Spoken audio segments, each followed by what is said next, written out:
Thank you for coming. I wish to speak with you both in a place where privacy was assured. We quite understand. What was it that you wished to discuss?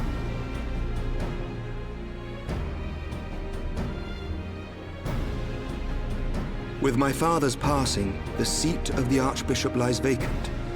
And so, in accordance with canon law, I have assumed his responsibilities. I should stress that this is a temporary measure. It was never intended that the Lord Commander of the Temple Knights serve in this capacity indefinitely. Quite the opposite. The statutes specify that I should surrender my powers as soon as a conclave of the senior clergy and the high houses have named a new archbishop. But in light of recent events, that would not seem appropriate.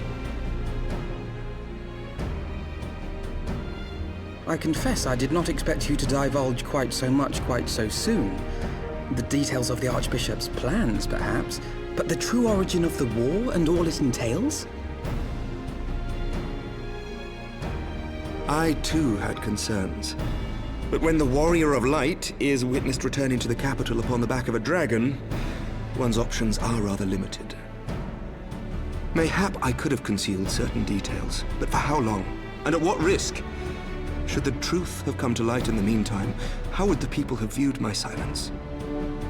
After 1,000 years of lies and secrecy, I could not well abuse their trust and hope to be believed. The time for deception has passed. I only wish the people agreed. That some would deny the truth I had anticipated, but not this many. And among the few who acknowledged that my father had to be stopped, no small number questioned our methods.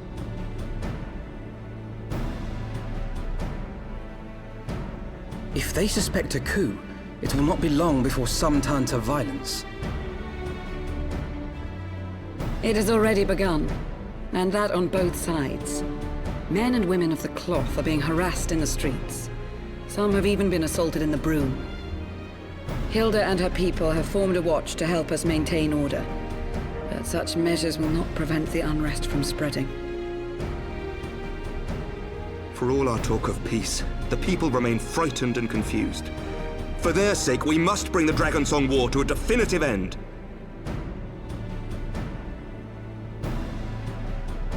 And we should be glad to help you, Sir Emmerich. But what precisely would you have us do?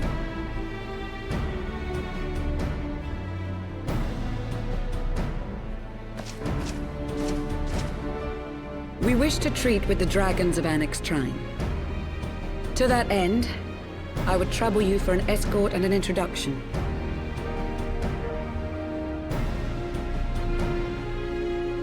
Annex Trine? You would speak with Vidofnir, then? We must needs open a dialogue between our peoples. Acting as my representative, Lucia will extend an invitation to their leader, that she might visit us here in Ishgard. Were she still with us, I would of course have beseeched Isel's assistance in this matter. But as she is not, I must ask that you aid us in her stead. Will you do us this favor?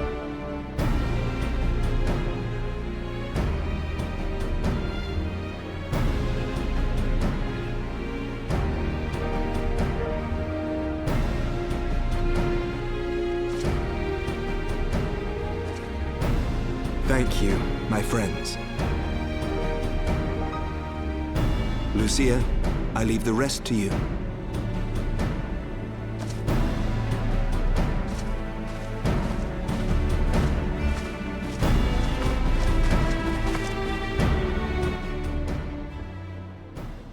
In the wake of the Archbishop's fall, the nation of Ishgard trembled, the faith of her people shaken to its very core.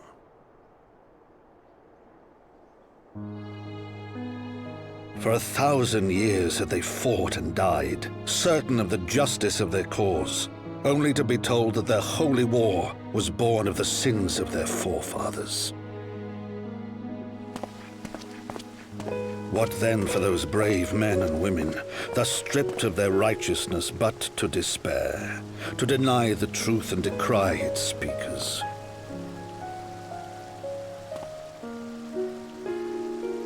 And what then for those whom they defamed but to hope on? to have faith in a brighter tomorrow.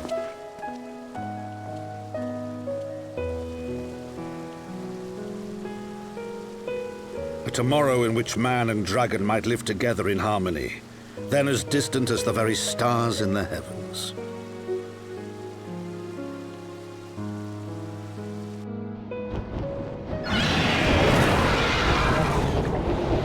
Yet while we dared to hope, deep within his lair the enemy lay, gathering his strength. Nidhogg, now possessed of his 2 eyes and the body of the Azure Dragoon, prizes to which he had laid claim at the very hour of the hero's triumph.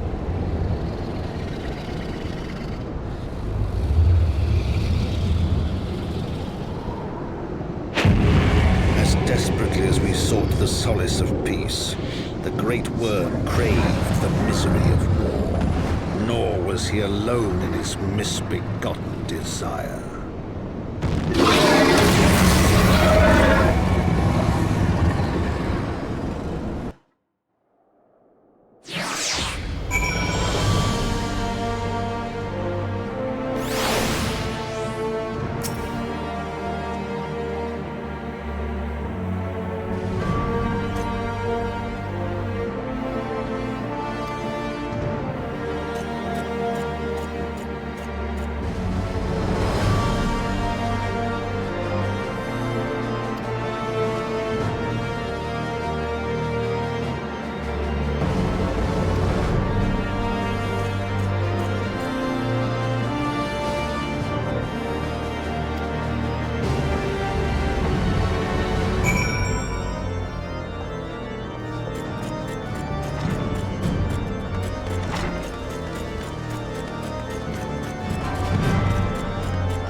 I'm terribly, terribly sorry to have kept you all waiting.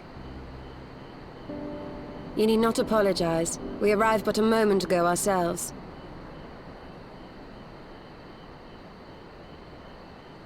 Pray, allow me to introduce Kryle, who has recently come from the Sharlayan motherland. She has generously offered to assist us.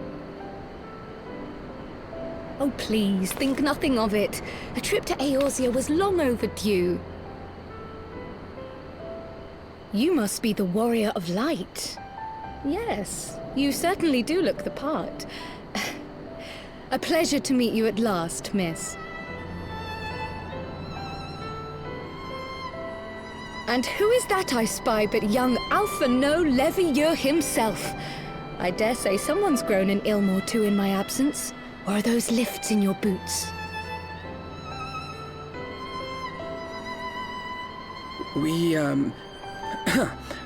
Miss Kryle and I met at the Studium years ago.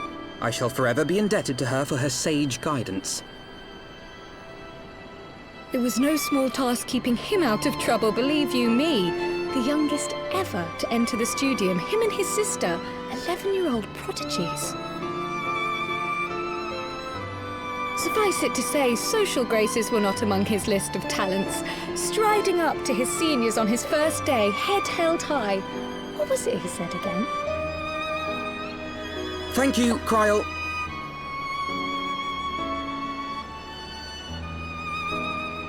For what? I haven't finished yet. Would you care to attempt a more dexterous deflection? Mayhap we should save this delightful conversation for a more fitting occasion, when pressing matters do not demand our undivided attention. A bit much, but better. I can tell you have been putting your skills to use here in Eorzea. Henceforth, I trust you will dazzle me with your eloquence at the first time of asking.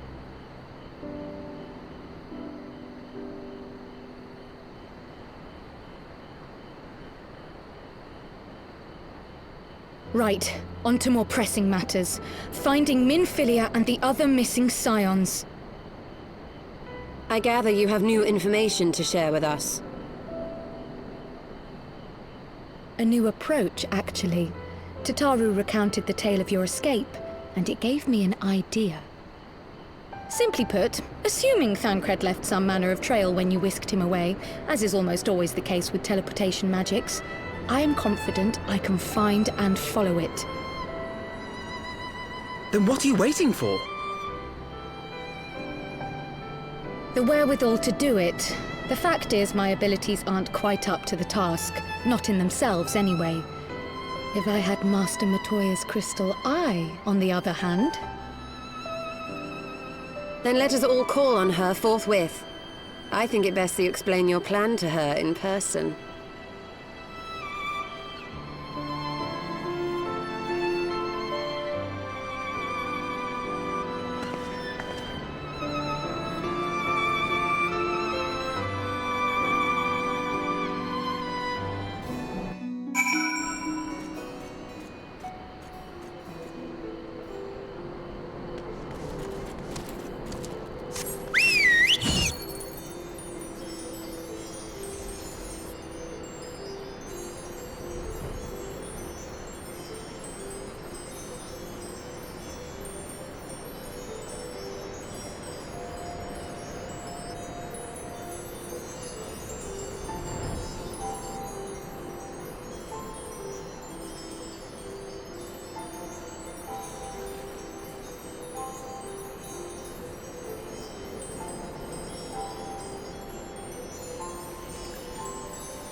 Is that trouble I smell? Or did you forget to wipe your boots on the way in? Forgive us, Master Matoya. We will be sure to wipe them on the way out. And may I say how glad I am that age has not yet deprived you of your senses. Ever so quick-witted, aren't we? To the detriment of your manners. Well, out with it then. What do you want?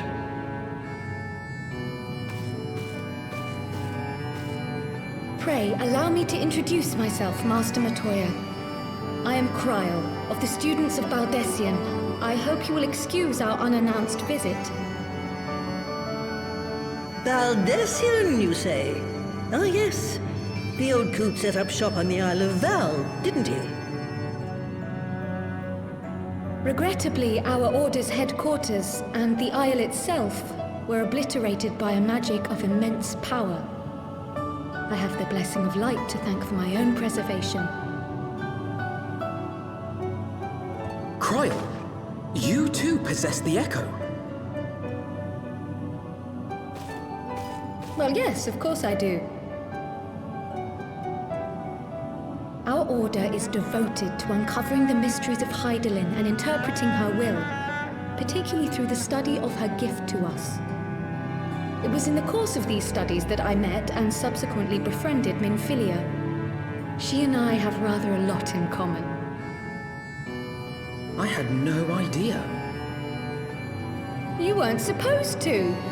Not that I wanted to deceive you, you understand, but precautions had to be taken. Yes, yes, that's all well and good, but you still haven't told me why you're here. The students of Baldessian are gone, and there is naught I can do to change that.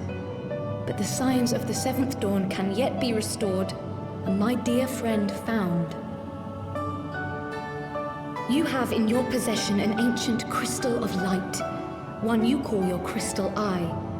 I believe I can use it to focus my abilities and locate one of the missing scions. And there I was, thinking you might want to make use of my years of experience. Oh, wait here.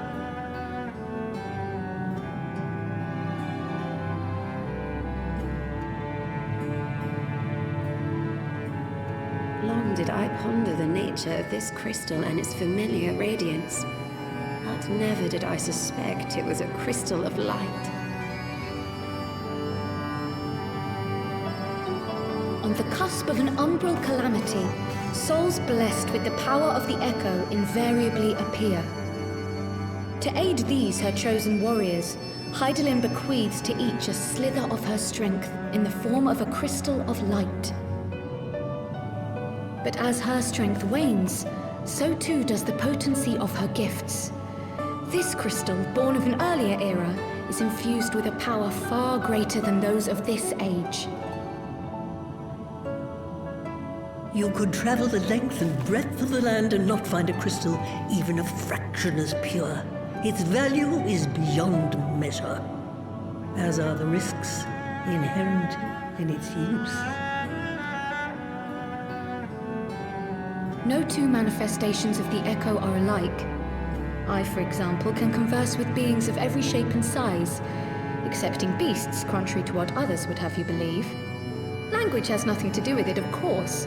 Rather, I am sensitive to the whispers of the soul, their intent, their very essence even, the traces of which serve to guide the elementals to Y'shtola. Far-fetched though it may sound, I believe that with your crystal eye, I may be able to pick up where they left off and follow the remaining trail to Thancred. That is, if I have your permission.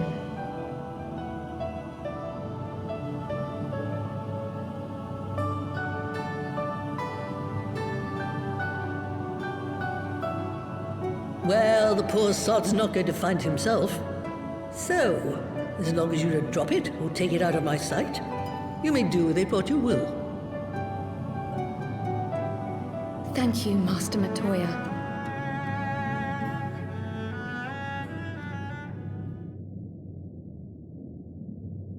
Then let us begin.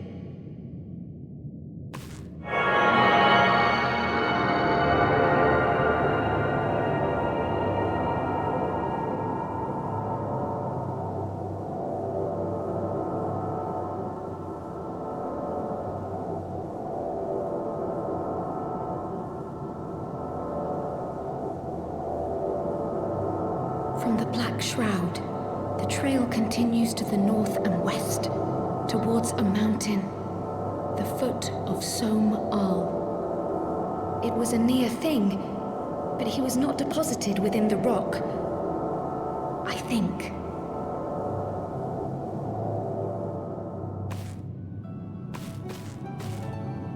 The hunters of Tailfeather know those lands well. I say we begin our search there.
else could be? Thancred! It could be Thancred! We must hurry!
This day, we reclaim the reins of history.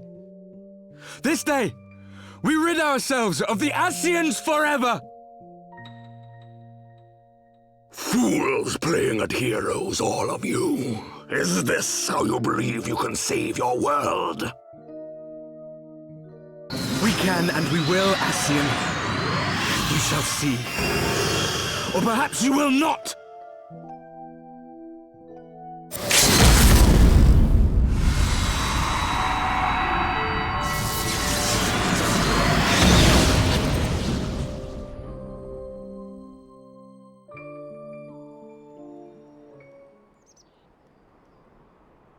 So you are the warrior of light, the savior of Eorzea.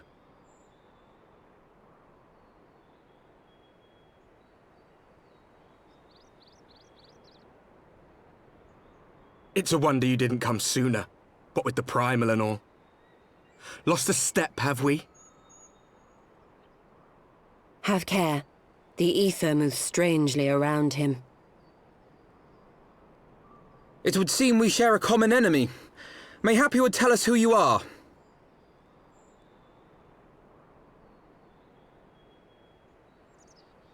Shall we show them?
Not very sporting of you to interrupt, but so be it.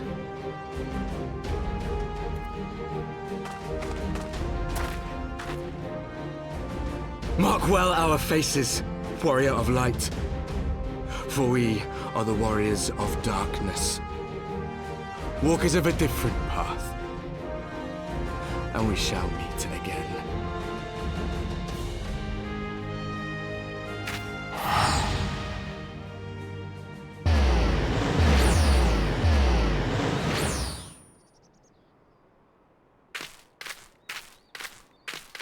Warriors of Darkness? Really?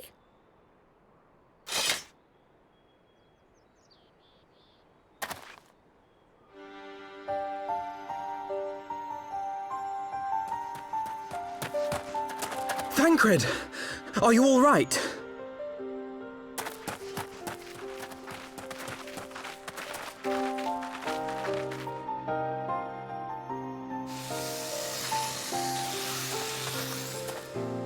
Pleasantries can wait. I'd rather not be here when the Nath arrive. Agreed?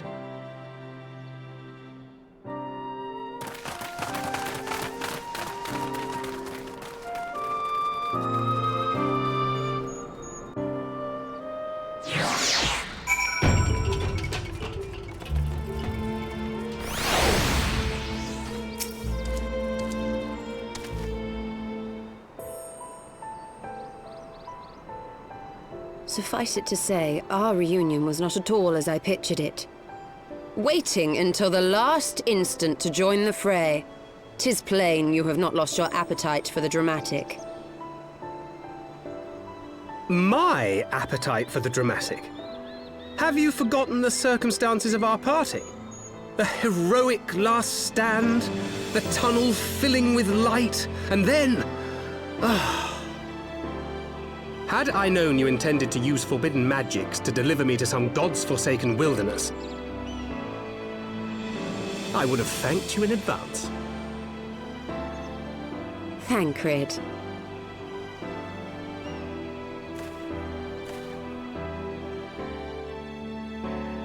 If nothing else, you might have warned me that I would emerge from the life stream in the Altogether. Eventually, I managed to fashion knives from some obsidian I found, and set about hunting for meat and hides. Given that I'm not all that skilled in leatherworking, it's probably for the best that I met the Vath before I was reunited with you.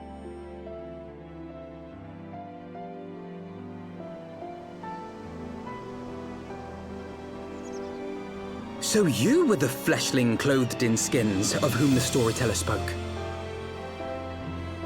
A description which fit me as ill as the skins themselves. Happily, I was able to trade with the Vath for garments better becoming a man of refinement. From them, I learned of Ravana, and of the great warrior who had once laid him low.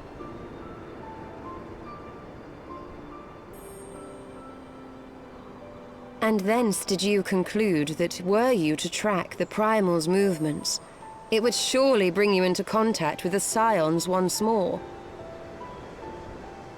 It seemed a reasonable assumption.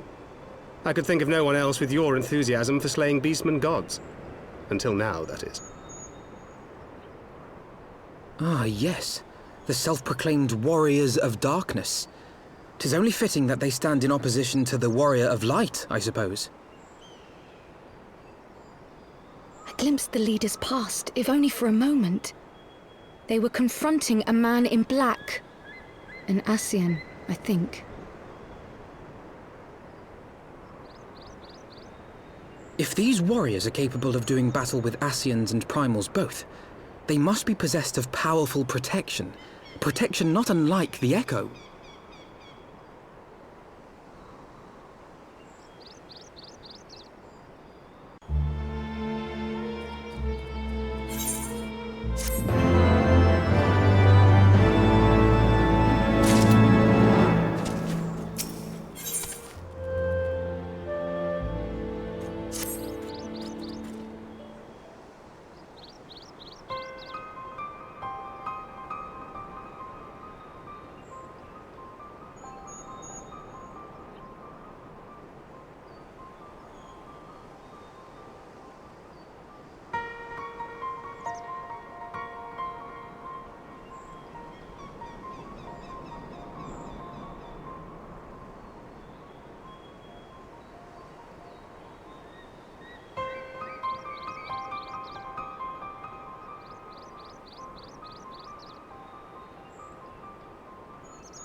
Even as the Scions celebrated the return of a long-lost friend, honorable men plotted to deprive them of another.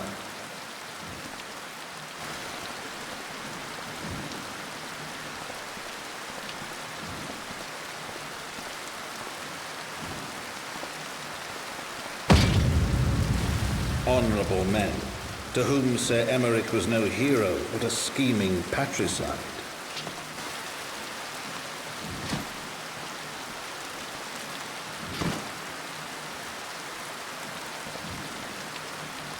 Honorable men who would fain wash the paving stones of foundation with the tyrant's blood.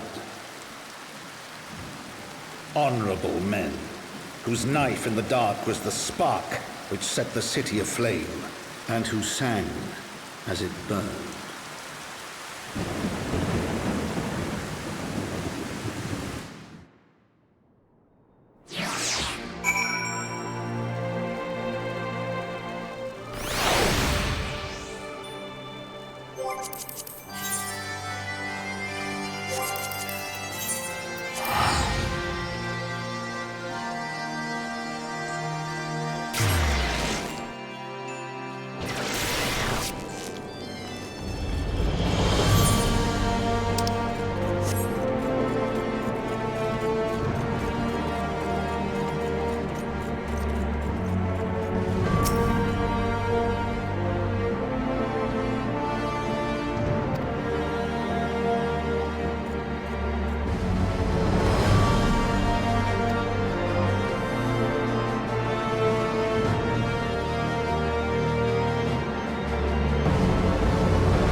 I do not mean to diminish our accomplishments, but until we identify the ones who ordered the fires set, our work is far from finished.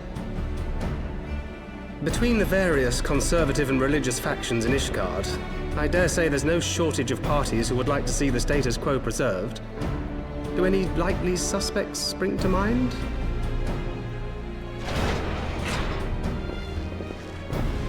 Far too many to count. Lord Commander, your wounds. Are healing well. Thank you.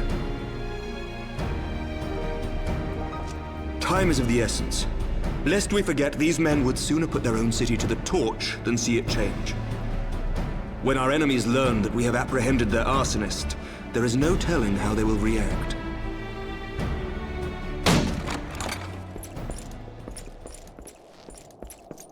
Lord Commander, an armed mob has seized control of the vault.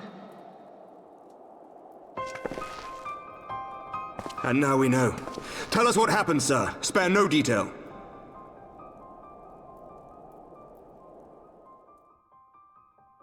We were directing refugees into the Basilica, as you ordered, when all of a sudden, men brandishing weapons were all around us.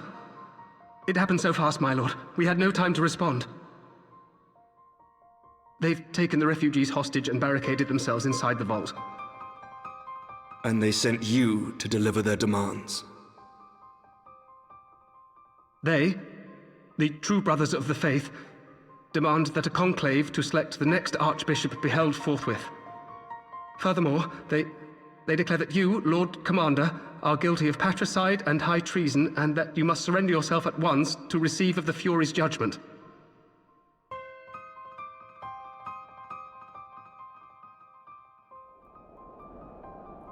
Ridiculous! Do they honestly think that executing Sir Emmerich would change anything? That the truth will somehow die with him? These fundamentalists rage against the passing of the old ways, unable to accept there can be no going back.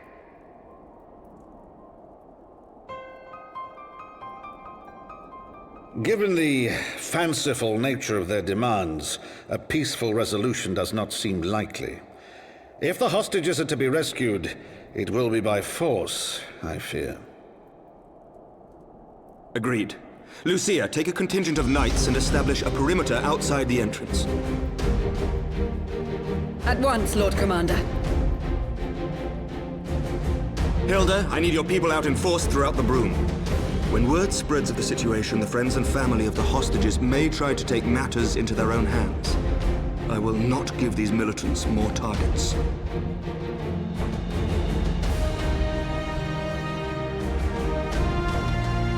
I shall lead the assault on the vault. Master Alphino, can I count on the support of the Scions?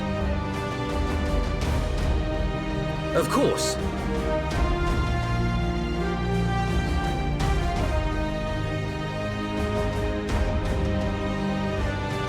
We are in your debt. I shall join you as well, Lord Commander.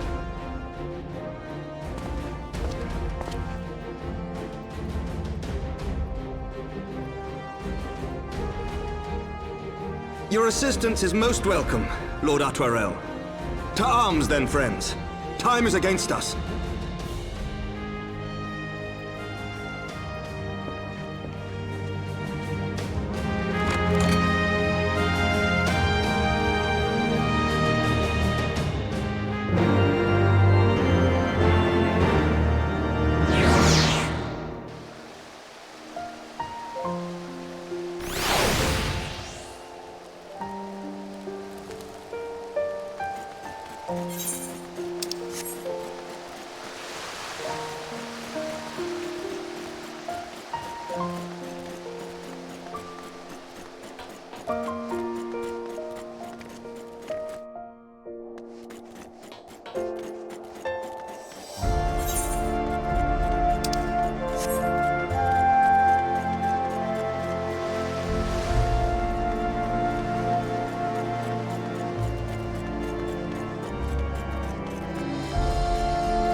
is he? Where is he?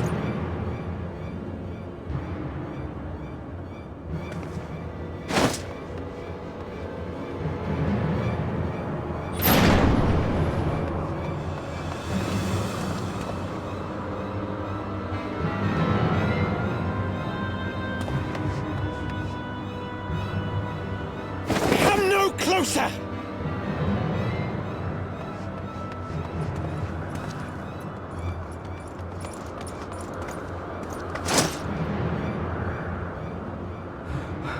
You have nowhere to run. Release the girl and surrender. Surrender to whom? The blasphemer who throws wide the gates to our enemy? Who breaks bread with him and calls him brother? Ungodly swine! I would sooner die than surrender to you. Is it godly to spill the blood of an innocent child? To burn the homes of your brothers? Tell me, priest, is that godly? Do not speak to me of godliness, heathen! Your father's blood is on your hands, as is hers!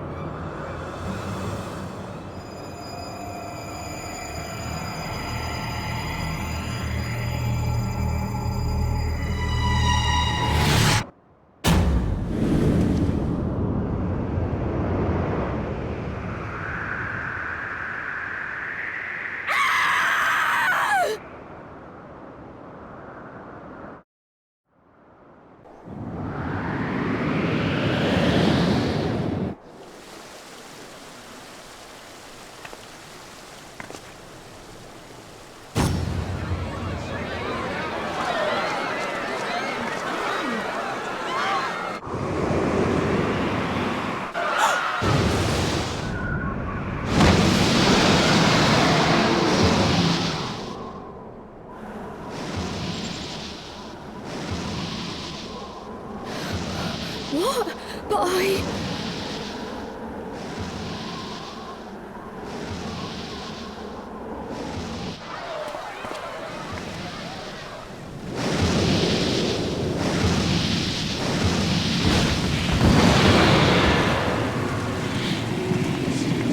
Vidofne!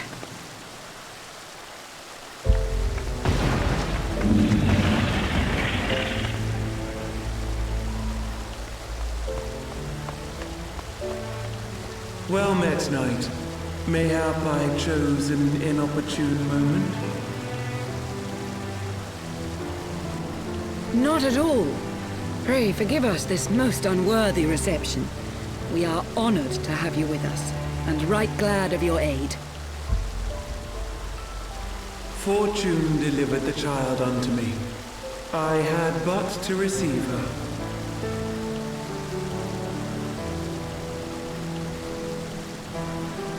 Thank you for saving me. Thou art welcome, child.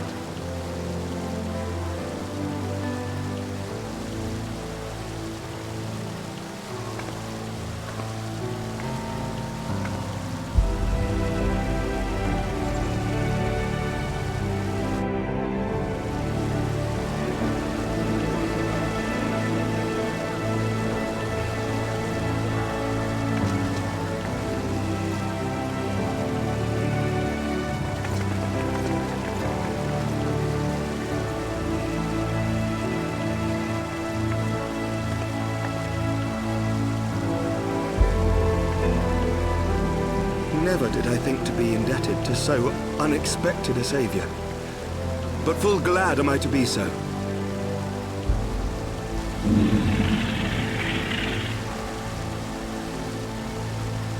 Friend of Izel, warrior of warriors, I had hoped to meet with thee.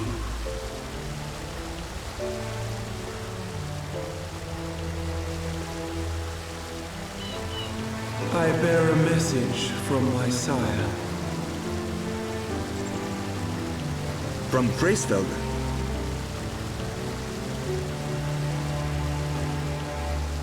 Hw. Upon returning to our lands, Nidhogg's shade did sing unto his brood, and they for skies unknown did then take wing. This thou must know, for your fates are inextricably bound. What of Estinian? Is he truly lost to us? Such matters are beyond my ken. I but bear my father's words. Take from them what thou wilt. Fare you well, mortals.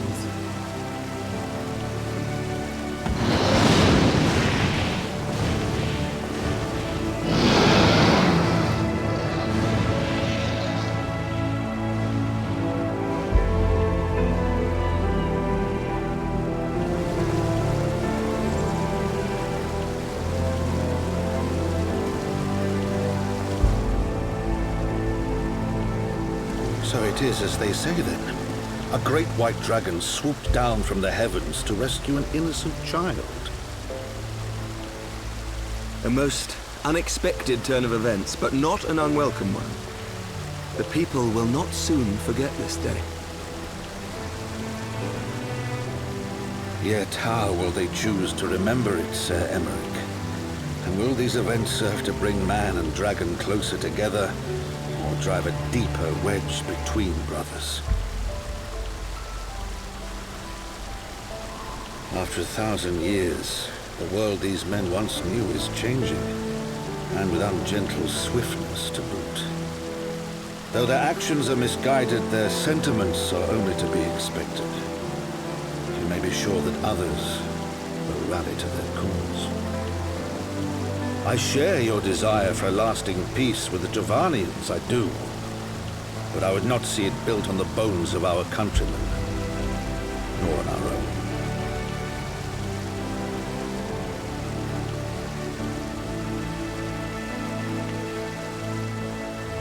I see much of Ffxiv Hw, and I could not bear to mourn the passing of another son. Lord Edmund.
that Vidofnir should chance to arrive even as the girl fell.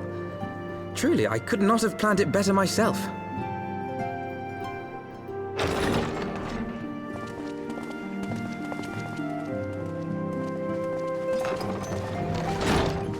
Ah, good. We were afraid you might have left.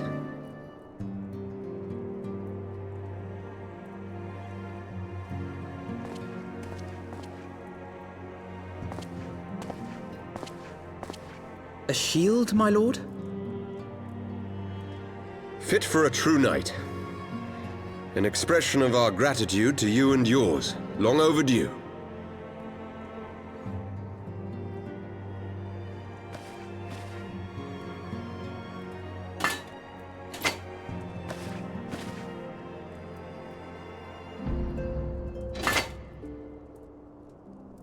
But there is something else I would discuss ere you part. Something which cannot leave this room. My father will soon step down as head of our house. Sir Emmerich was not the only one to fall under suspicion following the death of the Archbishop. There are some who believe my father complicit in a coup d'etat. Thus he intends to renounce his title to absolve our house of suspicion and secure the support of our peers. Surely there must be another way to convince Houses Durandare and Zamail. So I said to him.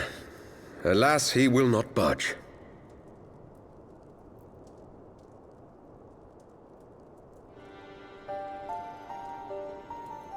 Ever since I was a child, I knew that I would one day succeed my father. The thought of it filled me with pride. Yet once I learned the day was at hand, my heart was filled with naught but dread. Our legacy is built upon the lies of our forefathers. In accepting this title, am I not perpetuating this injustice? Why should I become the next count?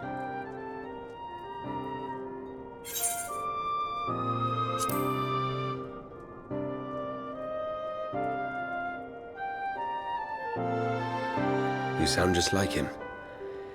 Aye, I suspect that is what Ffxiv would have said. To aid those in need. When you look on that shield, I trust you will remember his words. And should I once more find my resolve wavering, I ask that you show me the way. You are a sister to Ffxiv. Will you be a sister to me as well?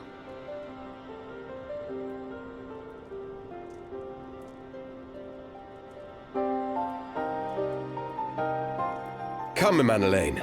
There's much to be done. For Father, and for Sir Emmerich, and for Ishgard.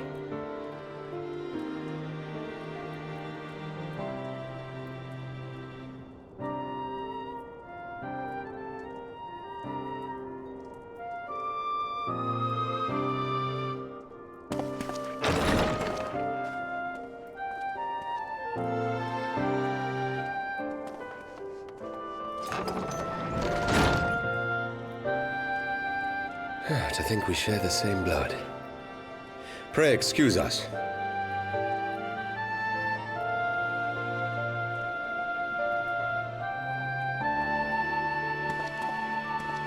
Those were the days of promises and vows, of tentative first steps into an uncertain future. A future shaped by the choices we made, in ways we could never have foreseen. Born of good and evil, of light and darkness, and shepherded by our hand. Be it for weal, or be it for woe.